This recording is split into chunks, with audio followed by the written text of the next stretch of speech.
Bonjour à tous, je suis Émilie du blog Parents Voyageurs. Avec Floriane, nous vous donnons rendez-vous 2 fois par mois pour parler voyage en famille en compagnie d'invités aux parcours inspirants. Alors ne pensez plus à rien et laissez-vous porter. Bienvenue dans ce nouvel épisode. Hello les parents voyageurs, j'espère que vous allez bien. Alors cette semaine, j'ai le plaisir de recevoir pour la seconde fois Elodie. Alors souvenez-vous, Elodie était venue parler de leur changement de vie radical suite au Covid. Ils sont basés en Australie et ils avaient décidé de tout quitter pour prendre la route avec leurs 2 garçons à bord d'une caravane vintage. Alors cet épisode a été un vrai succès, on a eu beaucoup d'écoute et en discutant avec Elodie, on s'était dit que c'était sympa pour vous de connaître la suite de leur voyage. Alors je vous laisse tout de suite avec notre nouvel épisode, la suite de leurs aventures, et nous avons parlé beaucoup de la liberté que leur offre cette vie sur les routes. Je vous souhaite une belle écoute.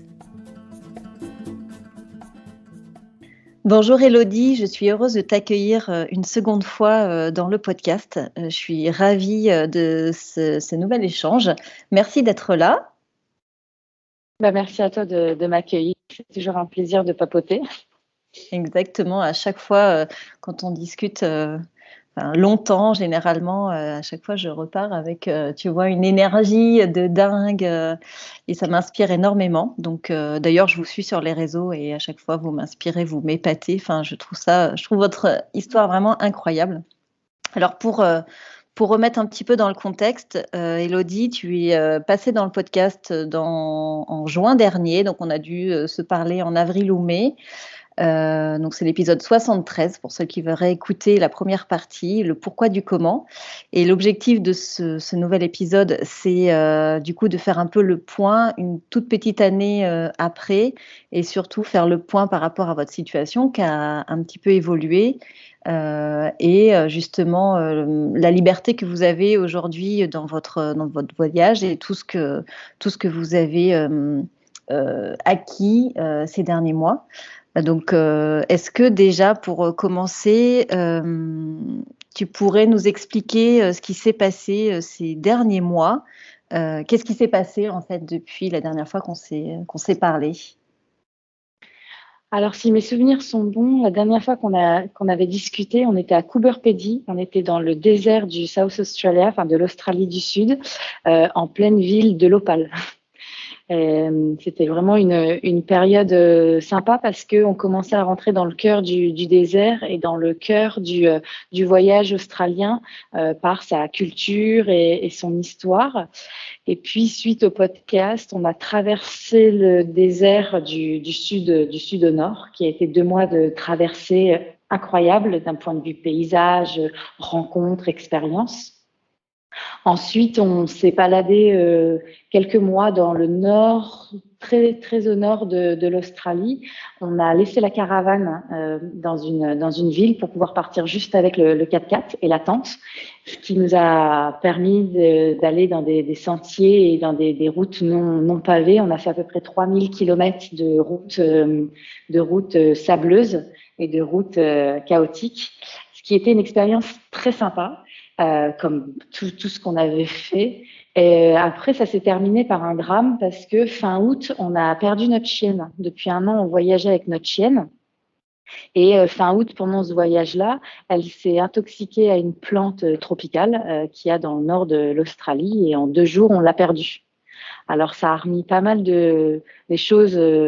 On s'est posé énormément de questions fin août parce que toute la famille était complètement dévastée. Donc, on a décidé de rentrer sur Brisbane. On avait à peu près 20 heures de route. On a décidé de rentrer sur Brisbane, ce qui n'était pas du tout prévu, pour retrouver les amis, retrouver un peu notre famille qu'on avait depuis 10 ans, se ressourcer, habiter chez les copains. Et puis, décider de la suite du voyage parce qu'on était très, très attristés. Les enfants étaient dévastés, enfin nous aussi. Et puis, on ne se voyait plus voyager sans la chienne. Alors, ce qui peut paraître un peu bête, un peu superflu comme ça, mais ce qui nous a vraiment, vraiment touchés. Du coup, cet épisode-là nous a poussé à rentrer à Brisbane et à nous poser des questions qu'on n'était pas prêt de se poser, du genre qu'est-ce qu'on fait? Est-ce qu'on continue de voyager? Est-ce que on avait à Brisbane des animaux qui étaient en haras, un cheval, une jument et un poney. On avait un garde-meuble qui était plein. Ça faisait 1 an qu'on était partis. On était censé rentrer à un moment donné. Donc, on s'est posé ces questions de qu'est-ce qu'on fait. Et après quelques jours de réflexion, ça dure jamais trop longtemps nos réflexions. Après quelques jours de réflexion et à discuter quasiment jour et nuit, on a décidé qu'on voulait pas rentrer. Que ce mode de vie-là, il était pour nous, malgré tous les aléas qu'on a eu, malgré le drame qu'on venait de vivre, on n'avait pas envie de rentrer dans une vie sédentaire. Donc en fait, ce retour à Brisbane a été bénéfique parce qu'on y a passé 2 mois pour trouver une nouvelle maison pour les chevaux, pour vider le garde-meuble, ce qui n'était pas une mince affaire, vider le garde-meuble et tout vendre, ce qu'on n'avait pas fait 1 an avant. Donc voilà comment on a fini l'année, septembre-octobre, à se ressourcer auprès des copains. On avait mis la caravane en ferme et on travaillait un petit peu à la ferme en échange d'un gîte gratuit. Et puis, on a décidé de faire des rénovations dans la caravane puisque les travaux n'avaient jamais vraiment été finis. Donc, on a fait beaucoup de travaux dans la caravane pour, au bout de 2 mois, partir, reprendre la route avec une caravane quasi neuve, pas tout à fait parce qu'elle elle a toujours 35 ans, mais avec une caravane bien, bien rénovée, avec des chevaux qui avaient une nouvelle maison et surtout plus aucun meuble en notre possession. Donc on a repris la route fin octobre avec juste la voiture et la caravane. Et ça, c'était un sentiment incroyable de légèreté et de pousser le minimalisme jusqu'au bout, de dire aujourd'hui, matériellement, notre vie se contente de cette voiture et cette caravane et quelques grosses boîtes plastiques qu'on a laissées chez un copain avec nos affaires personnelles et des souvenirs et la robe de mariée, et ce genre de choses qu'on a eu envie de garder. Vous vous êtes dit, en gros, ce mode de vie, vous voulez continuer, voilà, vous ne voulez plus de date de retour.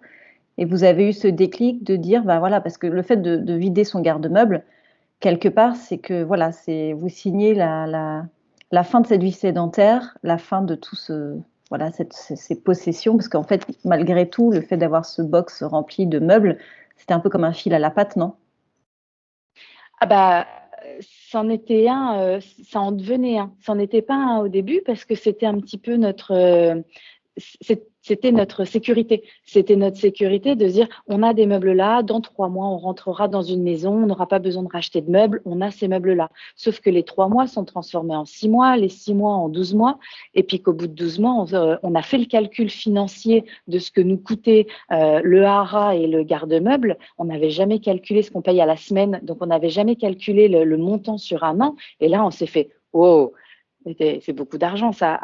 À quoi ça sert de dépenser autant d'argent pour des animaux qu'on aime, mais avec qui on vit plus, et pour des meubles que moins on les voit et moins on est attaché à ces meubles.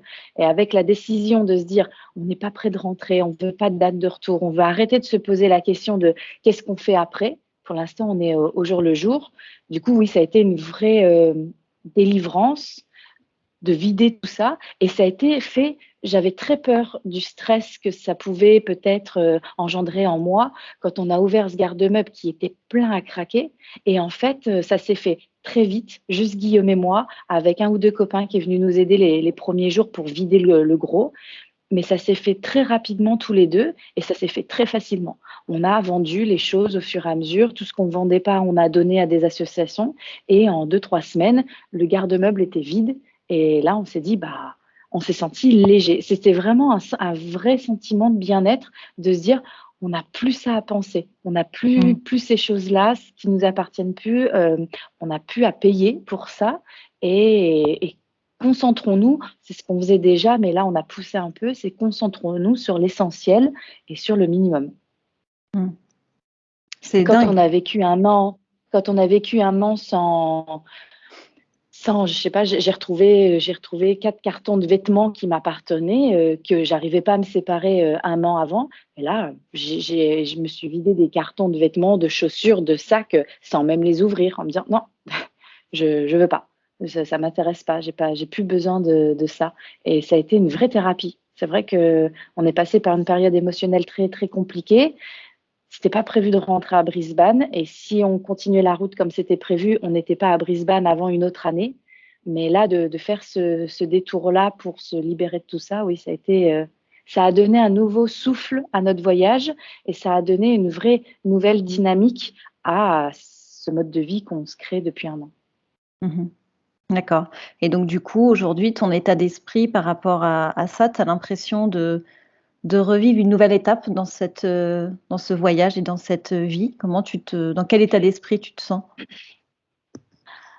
On, En fait, on a l'impression avec Guillaume, on est ensemble depuis bientôt 15 ans et on a l'impression quand on fait le schéma de notre vie, enfin, de ce qui s'est passé ces 15 dernières années, on a l'impression d'avoir des cycles de 5 ans ou de 10 ans, où on est bien dans un cycle pendant 5 ans et au bout de 5 ans, on a besoin de changement et au bout de 10 ans, on a vraiment besoin d'un gros changement. Et c'est rigolo parce que la vente de tous nos meubles correspond à notre 10e anniversaire d'arrivée en Australie, où 10 ans avant, on avait déjà tout vendu, on habitait en Belgique, et on avait déjà tout vendu pour arriver en Australie. Et on est arrivé avec 2 valises et un bébé dans le ventre. Et là, 10 ans après, alors qu'on a pendant 10 ans, on a reconstruit, on a reacheté, on avait une maison, on a rempli cette maison de meubles. Et en 10 ans, matériellement, on avait tout reconstruit. Et 10 ans après, hop, on réefface tout et on a l'impression de repartir sur une page blanche où on a le même sentiment qu'il y a 10 ans d'opportunité, on y va, on fonce. Ça sera pas toujours facile, mais on a envie de le faire et ça sera chouette. Et on est assez confiant dans ça. Et oui, voilà, c'est comme un renouveau départ avec un nouveau style de vie complètement différent de ce qu'on a pu instaurer il y a 10 ans ou il y a 5 ans. Mhm. Et donc, du coup, le fait de repartir dans ce mode de vie un peu sans attache, mais comment vous envisagez l'avenir quand même malgré tout? On est toujours plein avec Guillaume, on a toujours été très fusionnels, très sur la même longueur d'onde et toujours avec des projets plein la tête. Ça change pas. On communique toujours sur des projets, des envies ou des visions, sauf que nos visions deviennent beaucoup moins matérialistes qu'elles ne l'étaient. Il y a 5 ans, tu m'aurais posé cette question, je t'aurais dit, dans 5 ans, je me vois chef d'entreprise en haut d'une tour, avec vue sur la ville, avec nos équipes et avec une grande maison, avec 2 voitures, racheter une moto. Voilà, j'aurais été très dans ce parcours matérialiste, alors qu'aujourd'hui, on se focus sur nos enfants ont 7 et 10 ans. On voit les 5 prochaines années comme construction de la relation familiale. On se voit dans 5 ans avec une relation fusionnelle avec nos ados, pas parfaite parce que je ne crois pas à la perfection et je ne suis pas là pour dire qu'on fait mieux que les autres ou quoi que ce soit, mais en tout cas, dans notre vision à nous, on est en train de se donner les moyens de construire l'adolescence avec nos enfants. Donc, dans 5 ans, je me vois comme une maman d'ado avec à gérer la relation dans la confiance. J'espère que ce sera comme ça, dans la confiance avec nos enfants. Dans 10 ans, je me vois comme avec des enfants qui seront sur le point de partir de la maison et peut-être dans 10 ans où on sera dans un état d'esprit soudé, point de vue du couple et content de se retrouver avec des nouveaux projets à tous les deux. Mais on a réussi à créer cette confiance en nous, en notre couple, qui fait qu'on est confiant sur les décisions qu'on prendra parce qu'on sait, et les 15 dernières années nous l'ont prouvé, on sait que ces décisions nous appartiennent, qu'elles font vraiment corps avec nos valeurs, avec des valeurs qui évoluent, mais elles font corps avec nos valeurs. Et je suis incapable de dire où on sera physiquement dans 5 ans ou dans 10 ans, mais j'imagine un état d'esprit serein, un état d'esprit apaisé, soudé en famille.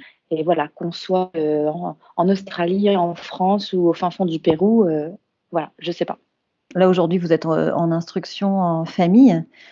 Comment vous comptez, au-delà de effectivement le noyau familial qui se sert, et c'est, je pense, le plus important, mais au niveau de l'éducation, l'accès aux écoles, etc., c'est quoi votre état d'esprit par rapport à ça?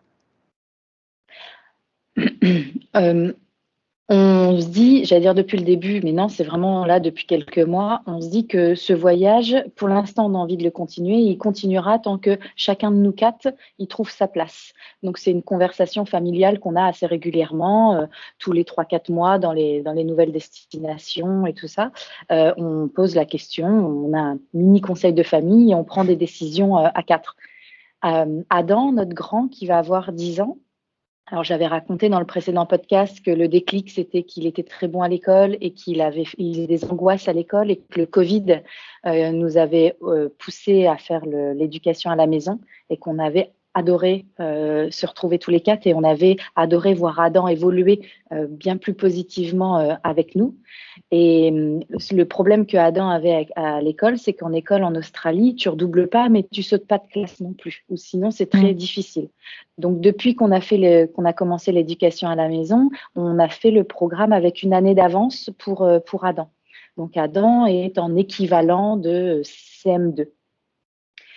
Et du coup, on a réalisé que avec cette année d'avance, c'est sa dernière. On attaque là en janvier, parce que l'école en Australie, c'est de janvier à décembre. On attaque sa dernière année de primaire, que potentiellement en décembre, à la fin de l'année, il pourrait avoir fini avec nous, fini son primaire, et il serait susceptible d'aller au collège, de rentrer au collège. Donc, on a commencé à se renseigner comment ça se passait, et on a trouvé des collèges en école mainstream, en école normale, je ne sais pas comment on dit en français, mais en école physique, on a trouvé des collèges qui pourraient l'accepter avec cette année d'avance si on justifie et qu'on démontre qu'il a les connaissances pour accéder à l'équivalent de la sixième. Donc, on a commencé à avoir cette conversation avec Adam. Et puis, Adam nous dit, non, mais moi, je ne veux pas aller à l'école dans un an. Alors, du coup, on s'est renseigné sur les possibilités de continuer l'éducation à la maison pour le collège. Aujourd'hui, en primaire, c'est vraiment papa et maman qui sont les tuteurs. C'est nous avec des supports, mais c'est nous qui créons le programme. C'est nous qui organisons les séances d'école et puis qui rythmons ces séances d'école. Alors qu'avec le collège, il y a vraiment la possibilité de rentrer en éducation à distance par le biais d'une école. Donc, l'enfant est inscrit dans une école avec un prof qui a que des élèves à distance et il y a un vrai échange sur Internet, sur des plateformes Internet, un vrai échange de programmes pour que l'enfant réalise son programme. Donc, ça va demander à Adam un petit peu plus de travail, un peu plus de consistance dans son travail et surtout beaucoup plus d'autonomie. Donc, ça, c'est des conversations qu'on a commencé à avoir avec lui. S'il veut aller à l'école dans un an, s'il réclame de rentrer au collège, on sera en démarche de retourner se poser quelque part. Après, je ne sais pas comment se poser, en maison, en appart, sur un terrain, avec la caravane, ça on ne sait pas, mais on sera en position de se poser pour qu'il rentre au collège. Par contre, s'il ne veut pas rentrer au collège, on a vu les différentes possibilités pour que l'éducation à distance continue. Il est bien conscient aujourd'hui que ça va lui demander plus de travail, plus de maturité, donc on verra dans un an. Ce que je veux dire, c'est que on a cette philosophie où il n'y a pas de problème, il n'y a que des solutions. À chaque problème se trouvent plusieurs solutions. À nous de les trouver et à nous de les créer et après à nous de les choisir et de les mettre en place. Donc pour l'éducation des enfants, si les enfants sont en mesure de continuer leur apprentissage à distance, en solo, avec nous en support, on continuera. Si ça leur plaît, si ça nous va comme ça, on continuera. Si les enfants sont en demande à un moment donné de retourner à l'école d'un point de vue social, copain ou peu importe les raisons qu'ils invoquent, on s'organisera pour retourner à l'école. Si l'école à distance devient trop compliquée à gérer, voilà, on retournera à l'école. On n'est pas fermé. On voit les choses vraiment comme des mini-voyages. On est fermé à rien et on s'adaptera au fur et à mesure. Des solutions, il en existe plein. Après, à savoir lesquelles sont les mieux adaptées à chacun d'entre nous ou à la famille en général. L'école à la maison, c'est vrai que pour beaucoup de parents et même dans les podcasts, c'est quand même un sujet des fois qui fait peur. Mais aujourd'hui, on a quand même pas mal de choses et du coup, tu le dis toi-même, en fait, tu peux quand même être affilié à un établissement et il peut quand même poursuivre une scolarité exactement pareil qu'un autre petit élève, mais qui lui le fera en présentiel en fait. Ça dépend vraiment de la volonté des enfants et de leur préférence. On a rencontré depuis un peu plus d'un an maintenant qu'on est sur les routes, on a quand même rencontré de nombreuses familles qui voyagent avec des profils complètement différents et on a rencontré plusieurs enfants qui aujourd'hui ont continué ce parcours à distance et le collège à distance. Moi, en Australie, collège et lycée, c'est le même établissement de la 6e jusqu'au bac et ce high school à distance est possible et de toute façon aujourd'hui dans les études supérieures avec avec la crise sanitaire actuelle, il y a quand même énormément d'universités qui se font à distance. Il y a énormément de cours qui se font quasiment que à distance. Donc, c'est quelque chose qui est possible. Après, il y a plein de choses de possibles. Il y a aussi le fait d'avoir un prof particulier en physique ou par webcam, d'avoir quelqu'un qui se connecte tous les jours. Donc, ça demande un coût, évidemment, mais qui se connecte avec l'enfant pour l'aider si les parents peuvent plus aider. Mais pour l'instant, en tout cas, 7 et 10 ans, ça se passe bien. Ça se passe très bien et on est tous contents. On travaille pas énormément. Ils ont bouclé leur programme scolaire là en décembre, début décembre, tous les deux. Ils ont tout fini leur programme scolaire à raison de, je pense, qu'ils travaillent à peu près 3 heures par semaine chacun. Donc, c'est comme quoi c'est possible. Ah oui. 3 heures par semaine, je pensais que tu allais dire 3 heures par jour, 2 heures par jour. Ah oui, non, 3 heures par semaine, effectivement, c'est peu finalement.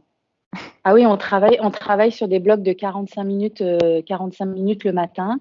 Des fois, quand il y a un sujet qui les intéresse vraiment ou un exercice, ça peut déborder un peu. Il y a des matins où ils n'ont pas envie et on n'a pas envie de les forcer. On n'a pas envie que ce soit une corvée de faire l'école. On veut vraiment garder cette façon de faire très ludique et voilà, et on fait pas ça tous les matins. Ça dépend vraiment des semaines, des voyages, de où on est, ce qu'on fait. Mais si on arrive à le faire 3 fois dans la semaine, c'est bien. On est content, des fois un peu plus, des fois un peu moins. Mais oui, en moyenne, à 3 heures par semaine, les deux garçons ont bouclé leur programme. Et j'en ai discuté avec une amie qui est institutrice en Australie et qui confirmait que oui, à l'école, pendant 6 heures, il y a quand même, vu que c'est une classe de 20 ou de 25, je sais que c'est plus maintenant en France, mais les maîtresses doivent refaire beaucoup les mêmes activités pendant plusieurs jours d'affilée. Parce qu'il il faut prendre du temps, si possible, avec chacun des élèves. Il y a quand même énormément de temps pour les déplacements, pour les changements d'activité, pour les récrés, pour la pause repas. Et au final, sur les 6 heures où ils sont à l'école, qui est très sociale et qui leur apprend énormément de choses d'un point de vue vie en société, et ben, d'un point de vue apprentissage pédagogique, on est loin d'être sur 6 heures d'apprentissage par jour. Ouais, ça c'est clair. Mais c'est vrai que le côté social, pour le coup, comment vous faites pour le compenser en voyage? Donc en Australie, on a rencontré beaucoup de familles voyageuses. Il a fallu vraiment se forcer par moment à quitter certaines familles pour se retrouver tous les quatre. Et on a rencontré des gens avec qui on a sympathisé. Puis ensuite, les caravanes se suivent pendant quelques semaines. On a fait la traversée du sud au nord de l'Australie avec une famille française qu'on avait rencontrée sur Instagram. Et on a fait 2 mois ensemble de traversée. Donc en fait, il y a toujours du monde. Sur les camps, partout où on s'arrête, il y a toujours des familles, il y a toujours des enfants. Et les enfants qui étaient assez timides ont travaillé sur cette timidité pour aujourd'hui, quand on arrive dans un camp, d'un coup d'œil, les enfants se reconnaissent, se voient. Tu veux être mon copain? Littéralement, c'est ça. Hein. Tu veux être mon copain? Oui, bah viens jouer. Et hop, c'est parti. Donc, ils sont toujours entourés de monde, ils ont toujours des copains partout, certains avec qui ils sympathisent avec plus que d'autres, normal, comme nous. Certains copains avec qui ils gardent contact maintenant par les applications comme Messenger for Kids ou des copains qu'on peut revoir plus tard sur la route. Donc, ils n'ont rien perdu d'un point de vue social. Il y a des semaines, on a fait des traversées au milieu de rien où on était seuls, mais la majorité du temps, quand même, on a rencontré beaucoup de monde et les enfants ont beaucoup échangé avec des enfants et même d'autres adultes. Donc, non, je ne pense pas qu'ils soient en un manque, quel qu'il soit, de vie sociale. Ouais, c'est top, c'est super. Enfin, en tout cas, par rapport à votre départ il y a 1 an, quand on avait fait le point en juin, tu avais déjà tiré quelques leçons de vie, on va dire, sur ce que vous aviez vécu et ce changement.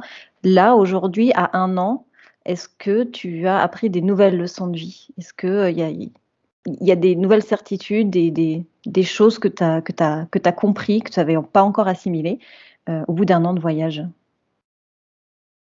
J'ai compris que je me suis enfin trouvée, que j'ai passé 35 ans à me chercher. Je parle pour moi, mais je suis quasiment sûre que Guillaume, il exprimerait pratiquement de la même manière, mais pour parler pour moi, j'ai mis 35 ans à me chercher d'un point de vue émotionnel, relationnel, professionnel. J'ai un parcours professionnel très sympa parce que j'ai toujours été entrepreneur, donc j'ai toujours créé des entreprises et je me suis toujours débrouillée pour créer mon propre salaire, mais il y avait toujours une insatisfaction ambiante ou une frustration ambiante, toujours à la recherche de plus. Et je pense que j'en étais pas consciente. Quand ces 5 dernières années, on a créé notre entreprise qui nous fait vivre aujourd'hui et qui permet ce mode de vie. Quand on a créé l'entreprise et puis qu'on a monté très crescendo au sein de l'entreprise, au sein du monde start-up australien, qu'on a gagné de l'argent, qu'on a fait énormément de connaissances, qu'on a gagné des récompenses professionnelles et qu'on a vraiment réussi d'un point de vue professionnel, je me souviens pas à aucun moment de me sentir posée et à ma place. J'étais toujours à la quête de quelque chose de plus. Plus j'en obtenais, et plus j'en voulais, plus on gagnait d'argent et plus j'en dépensais. Et donc, plus il fallait gagner de l'argent. Et j'ai toujours été dans cette quête. J'étais très heureuse. J'étais satisfaite de notre mode de vie. Mais je recherchais toujours plus. Et là, avec ce mode de vie qu'on s'est créé depuis 1 an, on s'est laissé porter par ce mode de vie parce qu'à aucun moment on s'est dit on plaque tout, on lâche tout. C'est vraiment les choses sont arrivées les unes après les autres. Dans une caravane de 9 mètres carrés, évidemment, on peut avoir moins de choses matérielles. Dans le mode de vie qu'on avait, du coup, on dépense beaucoup moins, on n'avait plus de factures. Donc, on a dépensé de moins en moins. On a nos besoins matériels qui sont devenus de moins en moins. Et je suis contente aujourd'hui de pouvoir dire, quand on raconte notre histoire, non, mais ça va, c'est pas un manque d'argent. On a eu l'argent. Parce que les gens ont tendance à nous cataloguer très rapidement, les gens qui ne nous connaissent pas, comme « oulala, une famille de 4 qui vit dans une caravane avec rien ». C'est vraiment qu'ils ont loupé quelque chose ou ils ont raté leur vie professionnelle, ils ont raté leur ascension sociale. Et en fait, c'est pas ça. C'est vraiment, on a eu tout ça. On a encore, parce qu'on a encore un business qui nous génère du profit et des revenus. Mais le fait d'avoir de moins en moins de besoins, de moins en moins de dépenses, et pour la première fois en 35 ans, je me suis retrouvée des matins. Notre moment à nous, c'est vraiment les levées de soleil en Australie. On se lève très tôt avant le soleil, on se prépare notre thé ou notre café et on va observer tous les deux le lever de soleil pendant que les enfants dorment encore. Et on a vraiment ces moments de gratitude et de méditation et de se dire « je suis bien là et je suis bien à ma place ». Et on nous dit jamais quand on grandit, on nous dit jamais pour être plus à l'aise financièrement, il faut pas gagner plus, il faut juste dépenser moins. Il y a des choses comme ça avec des idées préconçues avec lesquelles on n'a pas grandi. On nous dit jamais on nous pousse toujours, la société nous pousse à avoir plus, à se comparer aux autres, à comparer la voiture, la maison, les vacances. On nous dit jamais, mais moins tu as et plus tu te sens libre. Et là, au bout d'1 an, on a quasiment plus rien d'un point de vue matériel. On a la voiture, on a la caravane, on y reviendra, mais maintenant on a un camping-car en France. Mais on a de moins en moins. Et en fait, on n'a jamais été aussi léger et insouciant. On a vraiment beaucoup moins de stress, beaucoup moins de frustration. Et je pense que ça sera la grande leçon de ce voyage. Même si ce voyage se termine un jour ou l'autre, puisque je ne nous imagine pas non plus nomades pendant les 30 prochaines années, si un jour ce voyage se termine, je pense qu'on arrivera dans une vie sédentaire avec des nouvelles valeurs qui nous apporteront que du bien par rapport à la vie d'avant. C'est impressionnant, mais effectivement c'est un switch. Je pense qu'il nécessite du temps en fait de sortir de cette spirale, voilà, de sortir de cette spirale, d'en prendre conscience et après de le vivre et de le vivre pleinement. En fait, ces différentes étapes, et en même temps, on a toujours connu ça, donc tu peux pas en sortir du jour au lendemain. Mais en tout cas, c'est une très belle leçon de vie. Et Euh, et oui. je suis consciente que cette vie n'est pas faite pour tout le monde. C'est pas, Mm. je suis pas là à dire à tout le monde, lâchez tout, vendez tout, plaquez tout et partez. Non, parce que cette vie me demande quand même énormément d'organisation, de concessions. Il y a des choses auxquelles il faut être préparé ou en tout cas qu'il faut être prêt à s'adapter au fur et à mesure. La vie dans une caravane de 9 mètres carrés à 4, tout ça, c'est pas fait pour tout le monde. Mais en tout cas, c'est un passage dans notre vie, dans notre voyage, qui nous permet de remettre certaines choses d'aplomb et puis de se rendre compte, nous, que cette réussite professionnelle qu'on s'imaginait il y a 5 ans, en fait, on l'a eu et une fois qu'on l'a eu, on s'est regardé, on s'est dit, ah, mais c'est pas pour nous, en fait. C'était quelque chose qui nous Mm. convenait pas dans notre nous intérieur. Mm, mm, mm. Mais en même temps, tu dis oui, ça convient pas à tout le monde, mais après, libre à chacun de prendre le temps de s'imaginer ce qui serait adapté pour nous aussi, parce qu'il y a aussi différents modes de changement de vie. Vous avez choisi la caravane, mais il existe plein d'autres modes possibles de vie loin de cette société de consommation. Mais il faut juste à un moment donné, je pense, prendre le temps aussi de se poser et de s'arrêter et de se poser la question, qu'est-ce qui pourrait être fait pour moi? Est-ce que j'en ai vraiment envie, etc. Et je pense que malgré tout, c'est quand même à la portée de tout le monde pour ceux qui le souhaitent au final. C'est juste la réflexion, se mettre en action et se mettre en action et se mettre en réflexion, c'est déjà un premier pas pour se dire, bah voilà, est-ce que je suis heureux dans cette vie qu'on m'impose depuis que je suis tout petit finalement. Donc, C'est c'est ça, intéressant. c'est une vie qu'on nous impose, mais en fait une vie où on ne se rend pas compte qu'elle nous est imposée.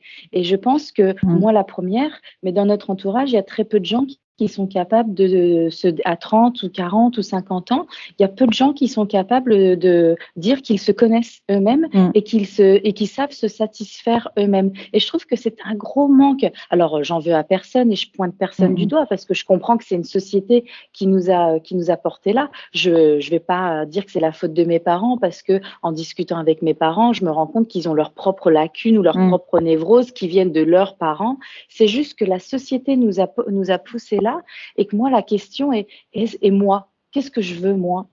Qu'est-ce qui Mm. me rend heureuse, moi? Et ça, je suis pas sûre qu'on nous l'ait posé au fur et à mesure de notre parcours scolaire ou professionnel. On a toujours été dans une sorte de boîte avec des règles qui viennent du dessus, qu'il fallait respecter. On ne savait pas trop pourquoi, mais c'est parce que c'est comme ça. Quand tu es petit, tu respectes les parents. À l'école, tu respectes la maîtresse. Et puis quand tu es au boulot, tu respectes le patron.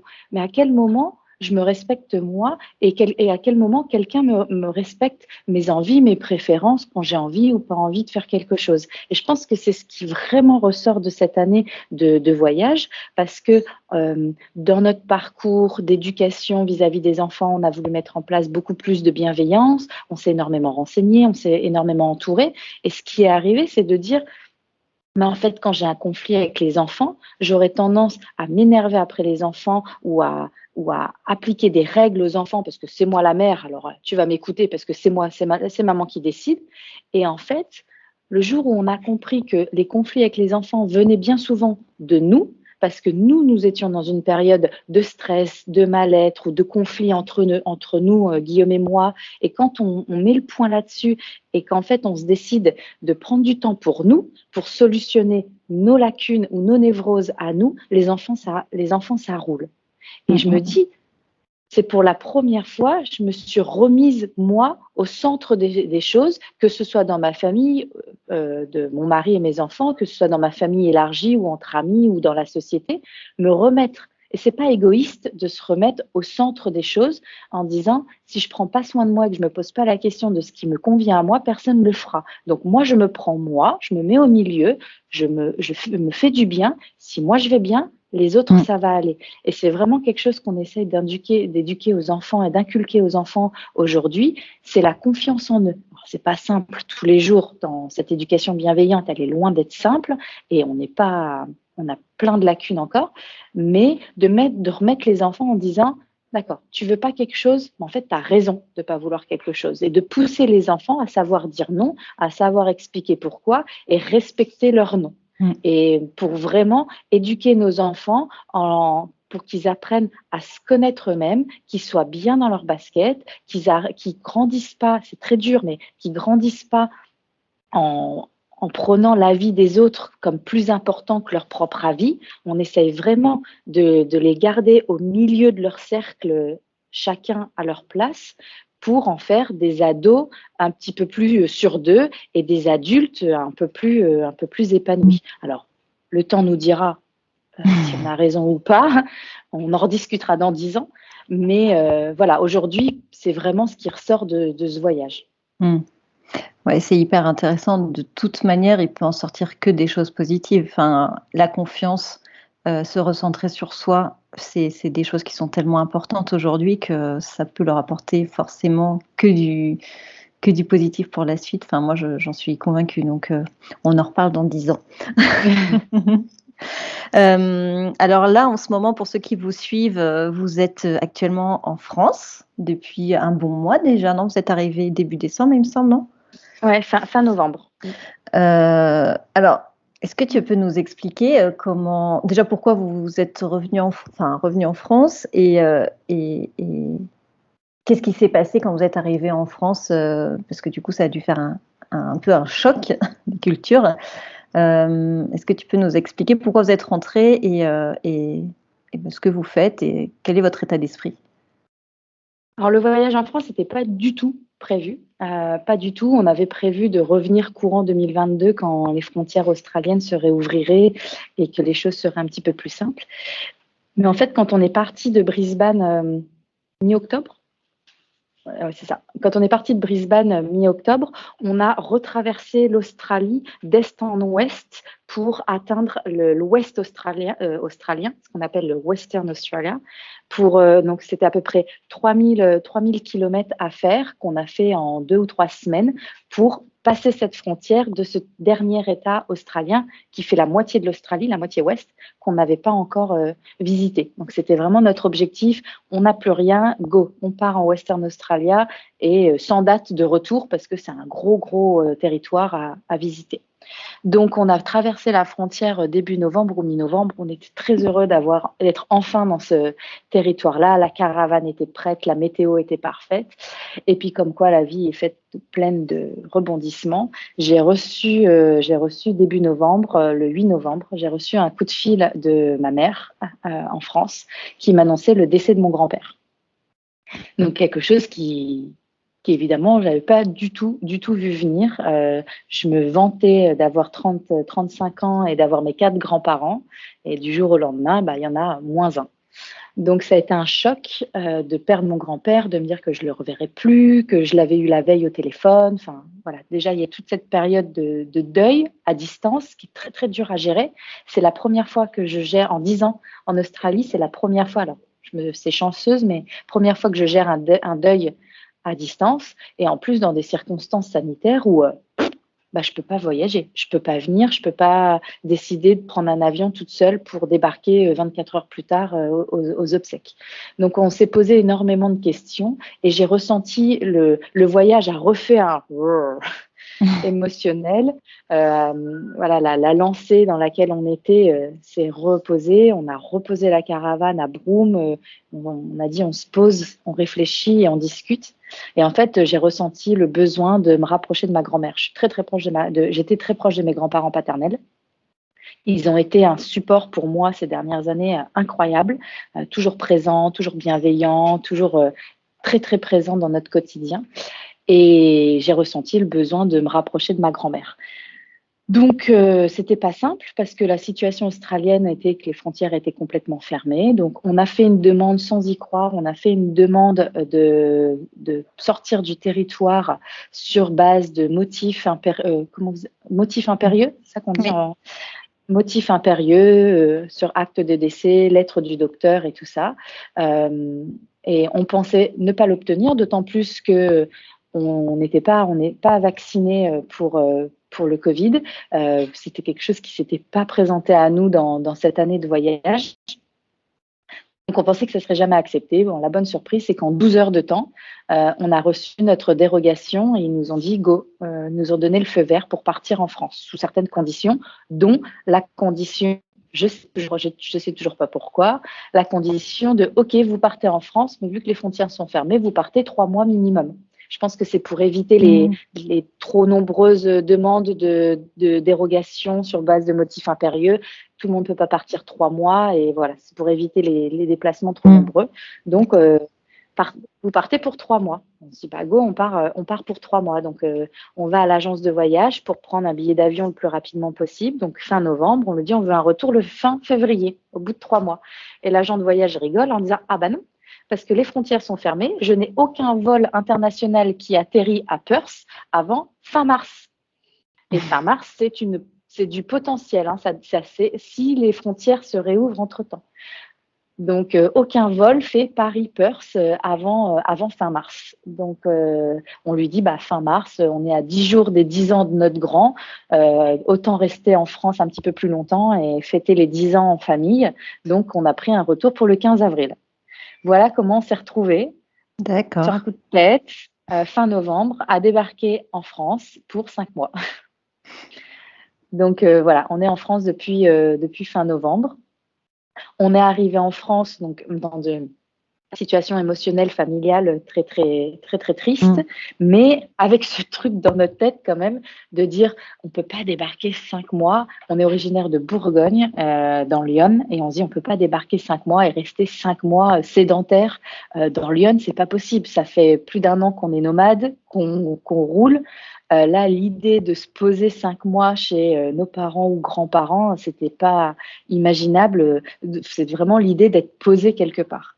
Donc, du coup, on est arrivé en France et on a acheté un camping-car. On a acheté un camping-car pour vraiment garder notre autonomie, garder notre liberté et puis pouvoir être libre de nos déplacements.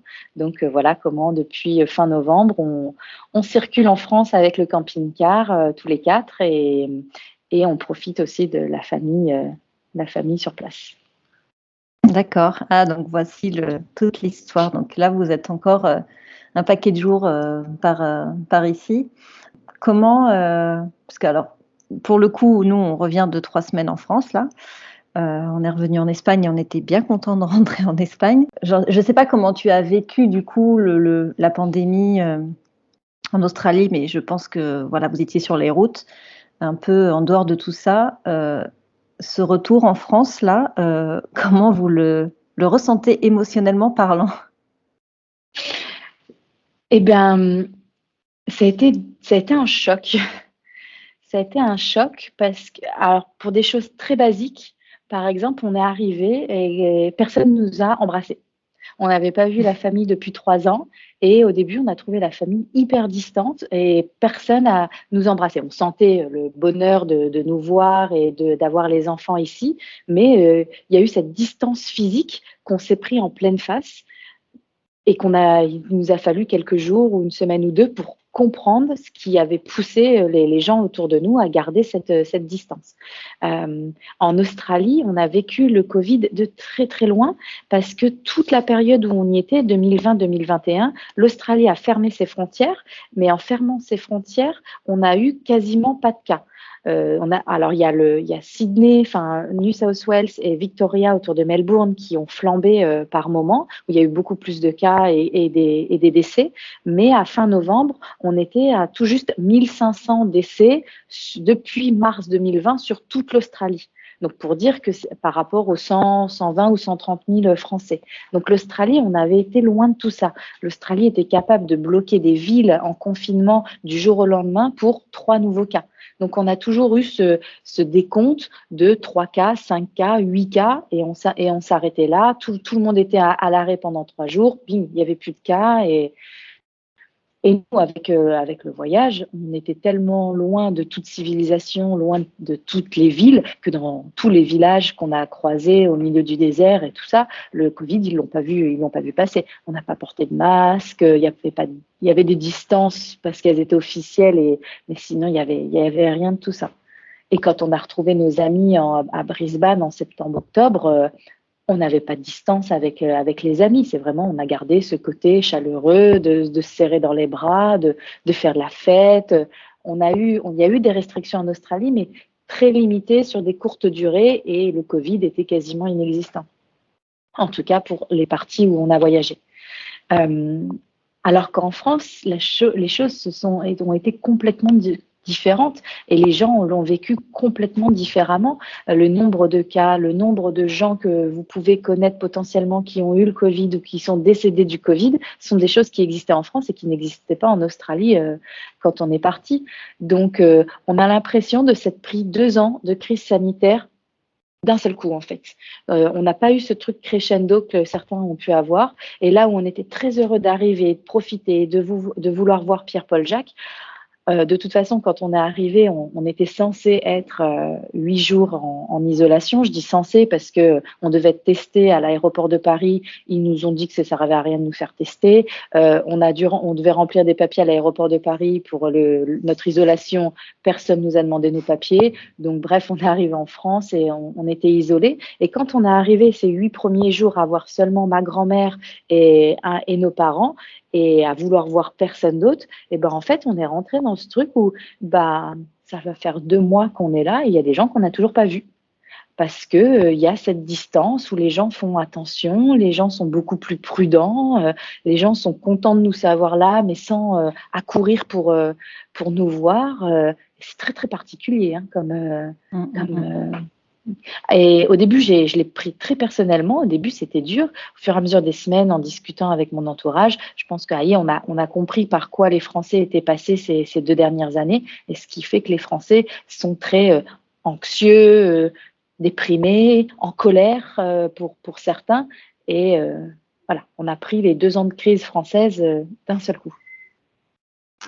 Ouais, je comprends tout à fait. On a eu aussi ce ressenti, ce gros décalage, et pourtant nous on l'a vécu aussi, la crise quand même plus que je pense vous sur les routes, mais effectivement on a eu ce retour de waouh, on n'a pas vécu les mêmes choses et l'état d'esprit est complètement différent, et c'est super dur de communiquer en fait, parce que eux ne comprennent pas, nous on les comprend pas, enfin c'est très bizarre quoi, il y a des tensions alors qu'il n'y a pas lieu d'avoir, et franchement, c'est super compliqué.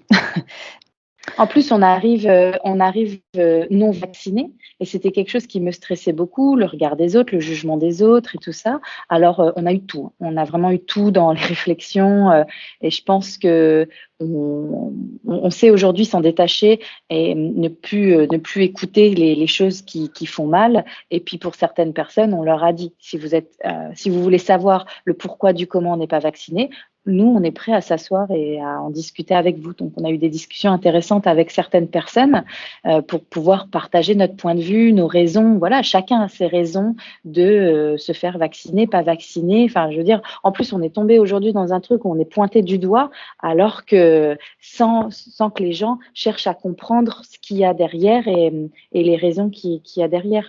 Et voilà, ça a été quelque chose qui a mis un petit peu de temps, aussi, mais en discutant avec notre entourage proche qui était vraiment curieux de comprendre et qui n'était pas dans le jugement, on s'est rendu compte vraiment de la peur aujourd'hui de tous ces Français de perdre leur liberté, de perdre leurs droits, et qui ont pris des décisions et qui ont fait des choix sans vraiment y réfléchir, ou en se sentant un petit peu obligés par des choses et des messages qui venaient au-dessus d'eux, qui comprenaient pas forcément, ou voilà, c'est pas simple pour tout le monde d'aller chercher l'information, d'aller chercher la contre-information, et d'aller essayer d'en savoir un petit peu plus. Et ça n'a pas été facile aussi de se rendre compte du nombre de personnes autour de nous qui l'expriment, qui ont vraiment l'impression de subir des choses. Ça, c'est un sentiment que nous, on a complètement perdu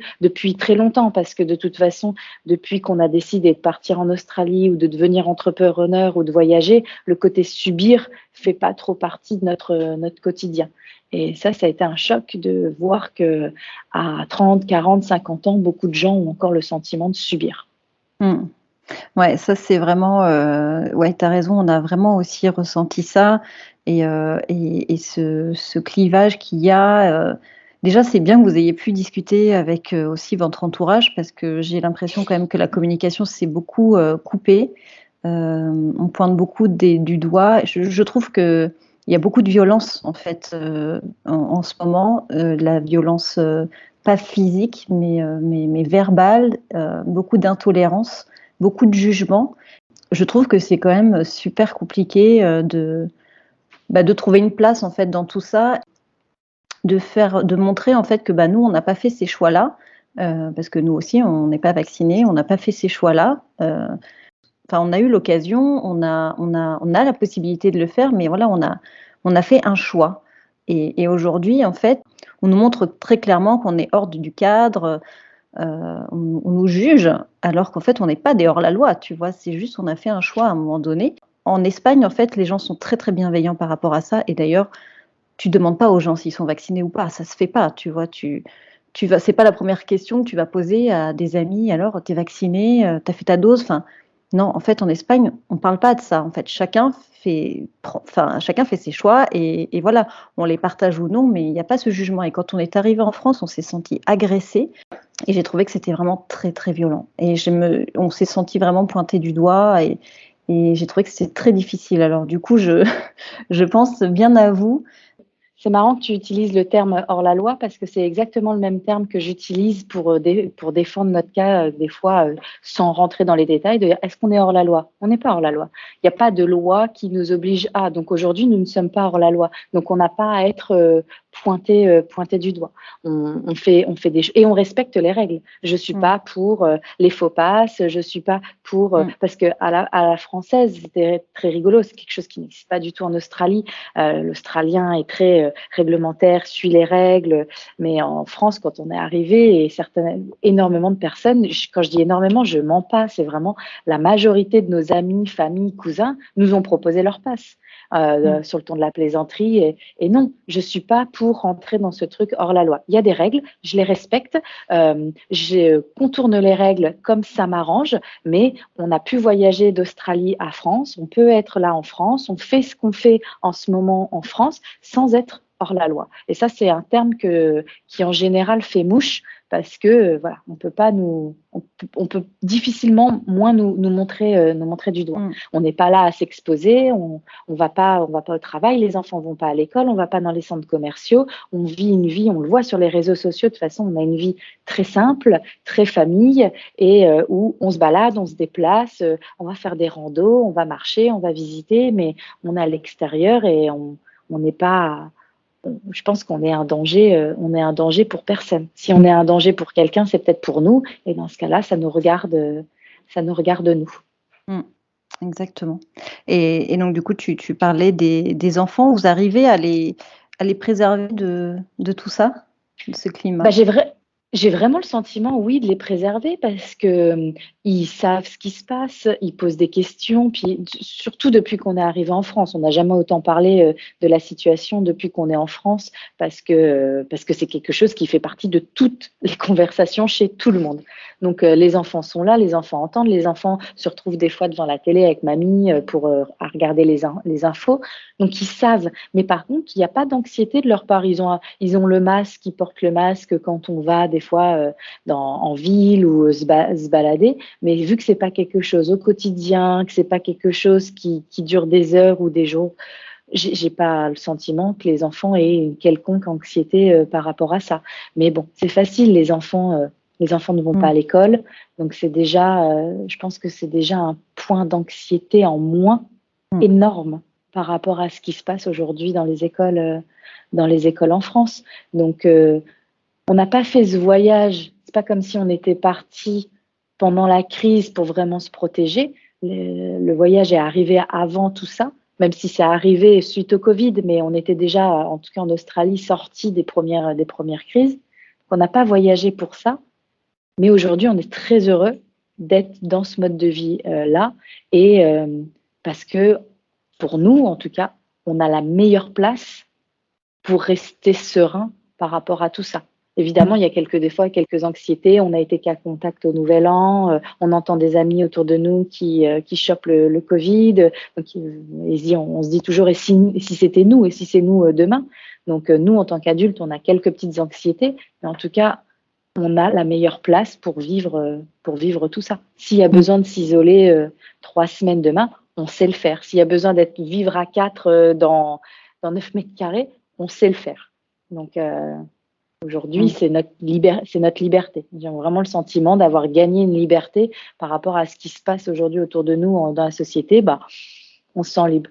J'ai pas le droit d'aller au resto, comme tu disais, c'est pas très grave. Je vais pas. De toute façon, on est végétarien et en France, manger au resto végétarien, c'est compliqué. Donc, donc du coup, pas de resto. Oui, tu as répondu à la dernière question que je voulais te poser, c'est est-ce que vous vous sentez libre parce que ce qu'on entend, c'est on prive de liberté les non-vaccinés. Votre état d'esprit par rapport à ça, est-ce que vous avez l'impression qu'on vous prive de quelque chose en fait par rapport à vos choix? Non, je pense que non, pas du tout. On est libre. Aujourd'hui, tout ce qui se passe autour, que ce soit de toute façon les non-vaccinés ou les vaccinés, parce que les vaccinés aussi perdent en autonomie et combien de personnes. Hier, on a eu une conversation avec un ami qui nous dit moi, je viens de prendre ma 3e dose, je prendrai pas ma 4e. Hein. Mais bon, si je prends pas ma 4e, je perds mon pass. Ça veut dire que j'aurais fait tout ça pour rien et je vais me retrouver dans la même situation que vous, qui n'avez rien fait depuis le début. Et il a cette conscience que s'il veut pas prendre la 4e dose ou ceux qui veulent pas prendre la 3e, qui vont perdre tous leurs droits. Donc c'est même plus un combat de non vaccinés ou vaccinés. Tout le monde est en train de perdre ses droits. Tout le monde est en train de perdre ses droits de liberté, se réunir, voir la famille, aller à l'école librement, travailler sereinement. Tout le monde est concerné par ça. Et nous, au milieu, aujourd'hui, on ne l'est pas. On ne se sent pas concerné. Toutes ces nouvelles règles et ces nouvelles mesures ne nous touchent pas parce que on pouvait pas, on pensait ne plus pouvoir aller au ski à partir du pass vaccinal à cause du pass vaccinal pour les remontées mécaniques et tout ça. On a chamboulé notre programme. On est parti une semaine au ski la semaine dernière, puis on s'est fait faire des passes sanitaires pour pouvoir accéder aux pistes parce qu'on pouvait chambouler notre programme, on pouvait aller au ski en plein milieu de la semaine, on joue le jeu, on a dit qu'on jouait le jeu, même si ça coûte de l'argent et du temps, on a joué le jeu du pass sanitaire.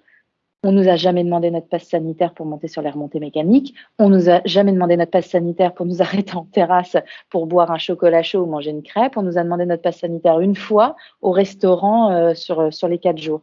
Mais on avait cette liberté de chambouler, de faire, et on est parti au ski la semaine dernière pour pouvoir aller sur les pistes. Si demain les enfants veulent retourner au ski, on ira au ski. Et puis si on peut pas monter sur les remontées mécaniques, on ira faire une balade en raquette, on ira faire de la luge, mais rien ne nous empêchera d'aller profiter de la montagne et d'aller profiter du grand air et d'aller profiter du ski.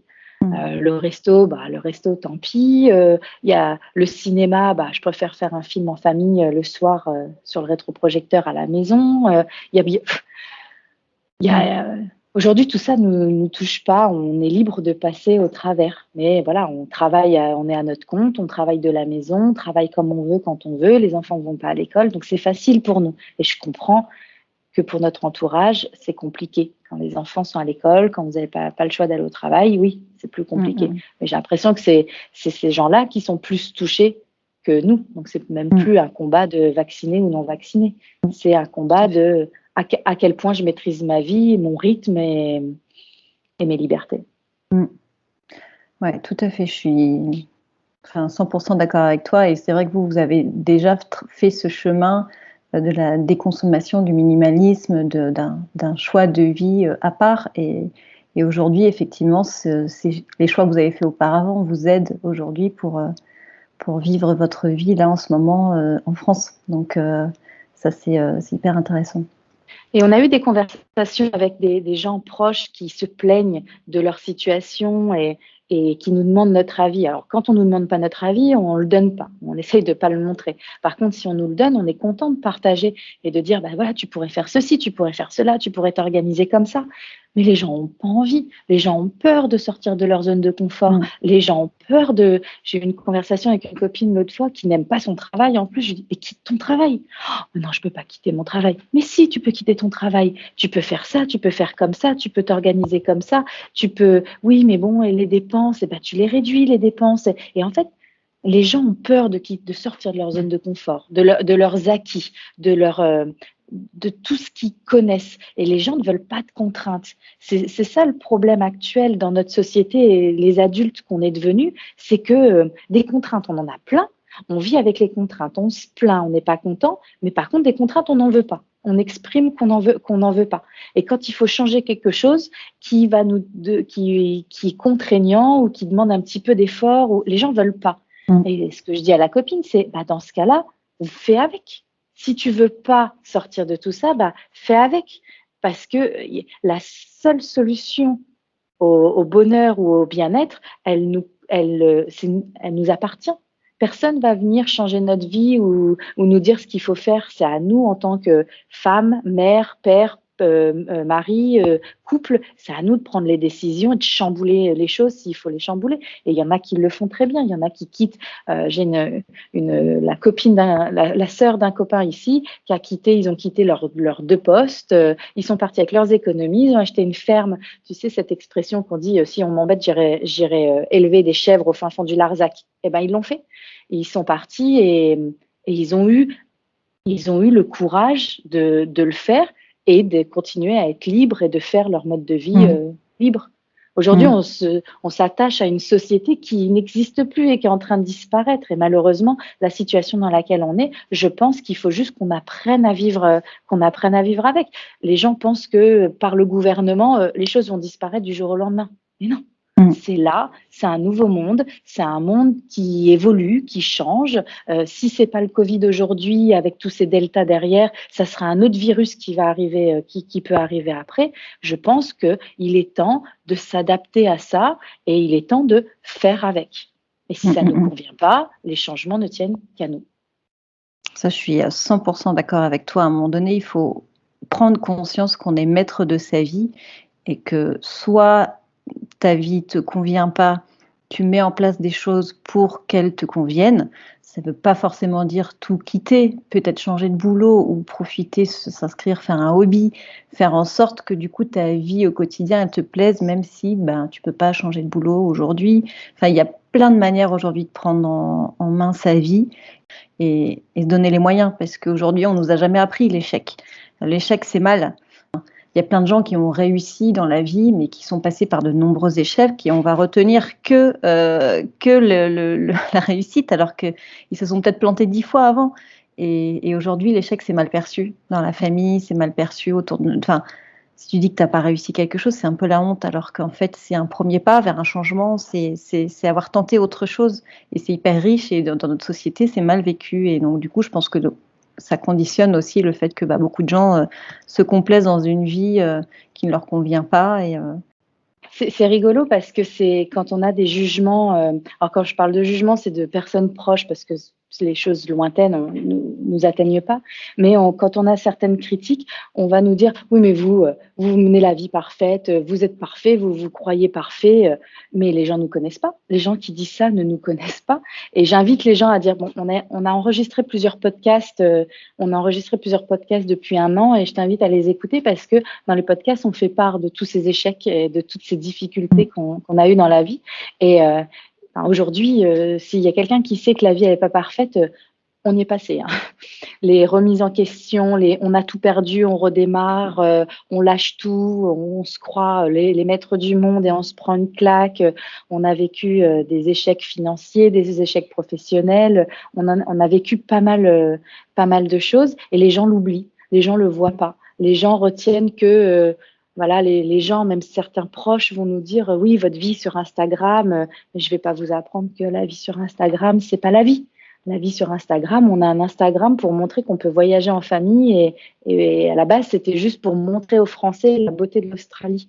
Donc évidemment, on n'a pas fait le choix d'être influenceur à raconter notre vie et tout ce qui ne va pas. Mais évidemment, tout le monde a ses problèmes, ses soucis et tout ça. Et je suis bien placée pour dire que la vie est loin d'être simple, mais la beauté des choses, c'est que je pense que Guillaume et moi, on est sur la même longueur d'onde depuis le début et qu'on travaille ensemble pour... Il n'y a pas de problème avec des solutions et on rebondira toujours, on en rigolera demain. Allez, on s'avale le truc, on respire et puis ça passe quelques jours, quelques semaines et on rebondit. Mais des échecs, des malheurs, et je pense que c'est par ces échecs et ces malheurs qu'on est là aujourd'hui. Et on n'en serait pas là aujourd'hui si on n'était pas passé par tout ça. On n'a aucun regret sur les mauvais choix qu'on a fait. On en a fait pas mal. On n'a pas de regret sur ces mauvais choix-là parce que on en est là aujourd'hui. Et aujourd'hui, à l'âge qu'on a aujourd'hui, on est bien dans nos baskets. Donc, on a encore quelques petites névroses à régler qui se régleront au fur et à mesure des années. Mais aujourd'hui, on est bien dans nos baskets. Et c'est le plus important. Vous êtes là où vous avez envie d'être et vous êtes en phase avec vous-même et c'est le plus important. Mais tu as raison aussi dans le sens où il faut être bien entouré aussi. Tu disais que tu étais sur la même longueur d'onde avec Guillaume. Effectivement, je pense que l'entourage est aussi très important et savoir aussi s'écouter soi et pas se laisser intoxiquer par les discours des autres et se recentrer sur son couple et sur sa famille, comme tu disais tout à l'heure. C'est hyper important. Guillaume a une expression, il dit souvent, on est la moyenne des 5 personnes qui nous entourent.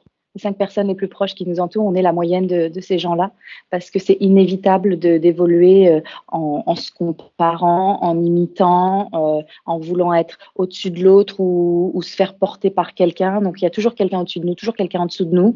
Voilà, on est la moyenne des 5 personnes qui nous entourent. À nous de faire le tri dans ces personnes-là pour s'éloigner des personnes toxiques, les personnes qui nous tirent vers le bas, les personnes qui jugent, des personnes qui vont très mal et qu'on aimerait bien aider mais qui se laissent pas aider.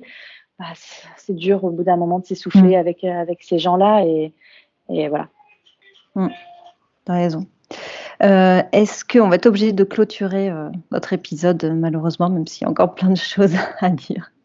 Est-ce que pour clôturer cet épisode, tu peux alors soit nous dire un petit mot de la fin, si tu penses qu'on a déjà pas mal abordé le sujet, nous parler un peu des projets futurs, en tout cas ce que vous avez envie de faire en France et les prochains mois, et après le 15 avril. Alors après le 15 avril, pour l'instant, dans nos têtes, on espère rentrer en Australie. On a toujours la voiture et la caravane qui sont enfermées dans un garage là-bas. C'est notre vie, toute notre vie est là-bas. Donc on espère pouvoir rentrer en Australie et pouvoir continuer le voyage là où on l'a laissé. Pour l'instant, on se focus sur la France. Après 10 ans en Australie, on a souvent dit qu'on connaissait mieux l'Australie que la France. Et la France, qu'est-ce que c'est beau! On avait oublié, mais qu'est-ce qu'on se régale à voyager actuellement en France parce qu'il y a de l'histoire à chaque coin de rue. Il y a des bouts d'histoire partout. C'est très chargé en émotions partout. La France est un pays qui a vécu des choses que plein de pays n'ont pas vécu. Je pense aux Premières Guerres, Seconde Guerre mondiale et tout ça. Il y a des traces encore partout. Les paysages sont magnifiques. Donc pour l'instant, on se focus sur la France et on est bien content de faire ça en famille et de faire profiter les enfants du pays de papa et maman. En mot de la fin, c'est juste de dire de se faire confiance, de se connaître soi-même et de se faire confiance, puis d'arrêter d'aller chercher trop loin et trop haut. On oublie que le bonheur, des fois, il est à la porte d'à côté et qu'il est pas très loin. Et on se donne toujours les moyens d'aller plus haut, plus loin et d'en avoir plus, alors que des fois, tout tient à la simplicité et à la proximité. Et il suffit juste d'en être conscient et de prendre le bon chemin. Voilà. Les choses sont pas toujours faciles, mais de toute façon, la vie n'est pas facile en général et encore moins en ce moment. Les choses sont pas toujours faciles dans le changement, mais le changement apporte quand même pas mal de choses positives. Je suis d'accord avec toi. Merci beaucoup pour ce mot de la fin. Merci Élodie d'avoir partagé ton expérience, c'était hyper intéressant. Merci vraiment de m'avoir invité de nouveau à discuter. C'est toujours sympa de partager des émotions et des expériences. Et puis j'adore, après les podcasts, recevoir des messages de certaines personnes avec qui on peut discuter. C'est toujours chouette de rencontrer des nouvelles personnes et de partager des valeurs. Tout à fait, tout à fait. Merci infiniment. On se donne rendez-vous dans le bilan des 2 ans. Dans les 10 ans. À 10 ans, on y arrivera. On parlera de l'adolescence. On y viendra à ce thème. Merci Élodie, je te dis à bientôt. Merci, à bientôt. J'espère que ce nouvel épisode vous a plu. Si c'est le cas, n'hésitez pas à le partager. Ça nous aide beaucoup à gagner en visibilité. Je vous souhaite une très très belle semaine et je vous dis à mercredi dans 15 jours. Ciao!